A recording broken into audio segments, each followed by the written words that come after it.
Joining us, postdoctoral associate at Yale University and contributing writer for The Atlantic, Arash Azizi.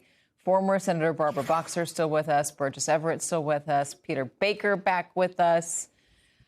Peter, do we have a sense of what is going on with the president and Iran? I mean, yesterday he was saying very bad things are going to happen to Iran if they kill protesters. The numbers coming out of Iran are wild, but now he's saying that the killing is all stopping. Do you have a sense of where this information is coming from and what the options are within the White House for what could come next? Yeah, I think what you heard today was a president who seemed to want to declare victory and go home, right? He wanted to claim, some sort of credit for having stopped the killing by making threats, and therefore he would be happy to move on. It's hard to know.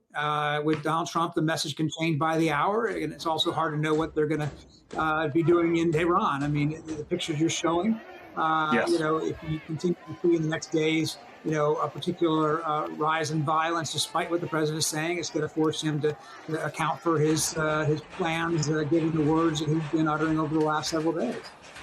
Arash, has the killing stopped, according to what you know?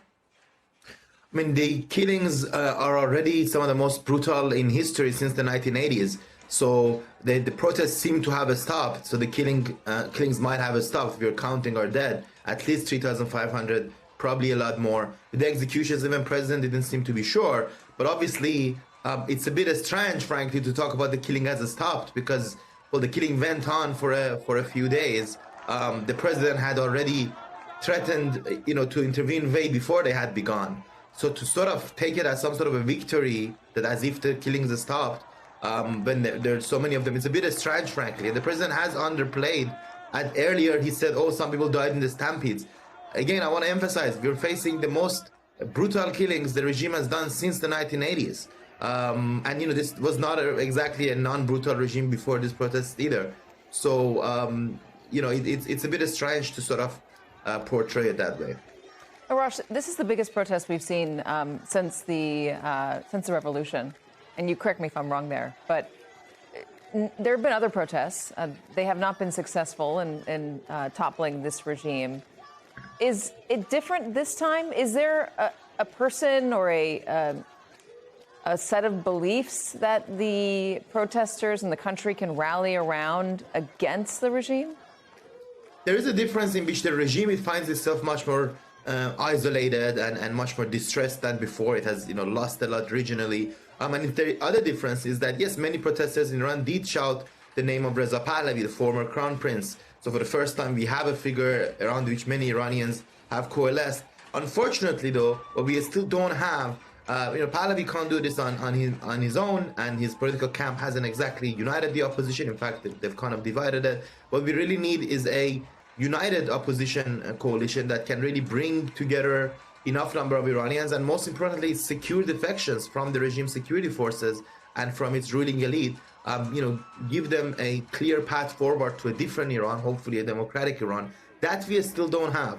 So that's why, these protests face the same problem than the previous protests did, but they face a much weaker regime, which makes me believe that under the domestic pressure, external pressure, and also the internal machinations going on inside the regime elites, it's likely that we will see the unraveling of the regime's core policies and core structures at some point. But so what replaces that?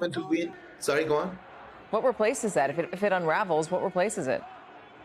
Well, I think if it depends who does the unraveling. If it's done by figures from inside the regime, I think some people would look at Venezuela. It's just so the president, described the vice president of Venezuela as a terrific person, and this, was a deputy to Maduro.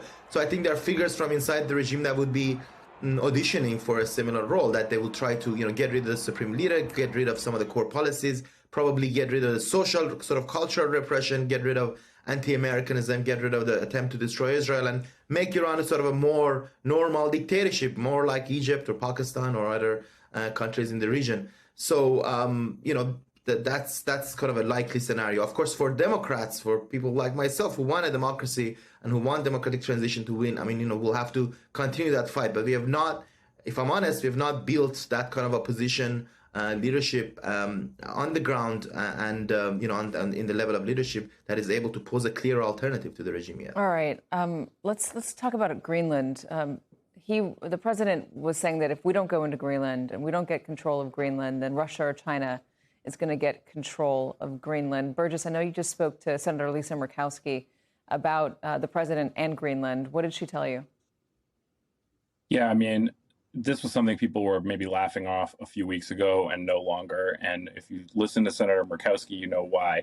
She's meeting with the foreign ministers from Greenland and Denmark this afternoon with the Arctic Caucus. She's going to Denmark on Friday, and she introduced a bill that would prohibit funds from basically going into any NATO nation, which is a clear response to the president's rhetoric on Greenland. And she told me, that if you asked me a few weeks ago if I thought we needed a bill like this, I would say, of course not. So she hopes that this doesn't go anywhere, but until it stops in its tracks, she's going to keep treating it like a live exercise and a very real possibility. What support does she have? For this particular bill, it's just her on the Republican side. But if you broaden out how many Republicans in the Senate particularly are concerned about a fraying alliance with NATO, it gets bigger. Mitch McConnell, Susan Collins, James Lankford, Jerry Moran. There's a lot of folks who do not like the rhetoric about Greenland, and they're worried it's going to harm our alliances and make Russia feel emboldened. So it's not just an isolated one senator who's paying attention to this. I think everybody's treating it a lot more seriously than they did just a few weeks ago. Burgess, here's a curveball for you. Murkowski in the past had said that she would, I don't know if open is the right word, but she'd been asked about whether she wanted to declare independence and caucus with the Democrats. It seems like she's been on the opposing end of a lot of Trump policies and Trump moves lately, especially. Is that the sort of thing that comes up with her at all? Every 2 years as we get close to the midterms, I think it's a question that's asked of her. I know she's had that conversation before. She even told me in the past that she has had that conversation before with Democrats about would she switch caucuses.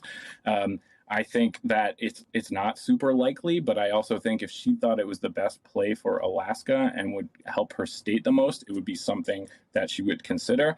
I think the more straightforward route in Alaska is probably for Mary Peltola to defeat Dan Sullivan, which is a very difficult task, but I think it's probably more realistic than somebody switching caucuses, although Senator Boxer has more experience with how to flip a Republican to the Democratic caucus than I do. Senator, join in. Well, good for Lisa. She's a good person. I worked with her very closely. And I think on this issue, she's on very solid ground on both sides of the aisle. Because if you know what NATO is, then you support NATO all these years. And when you listen to Donald Trump, I don't think he has a clue. He says we need to have Greenland for security. We are protecting Greenland through NATO.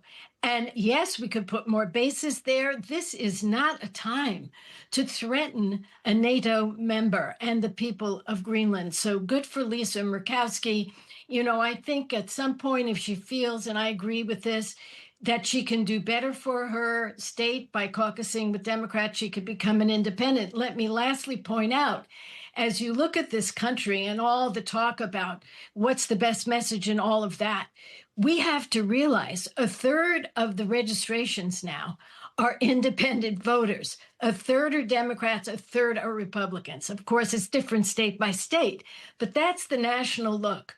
So we have to be careful that we speak to a broad majority.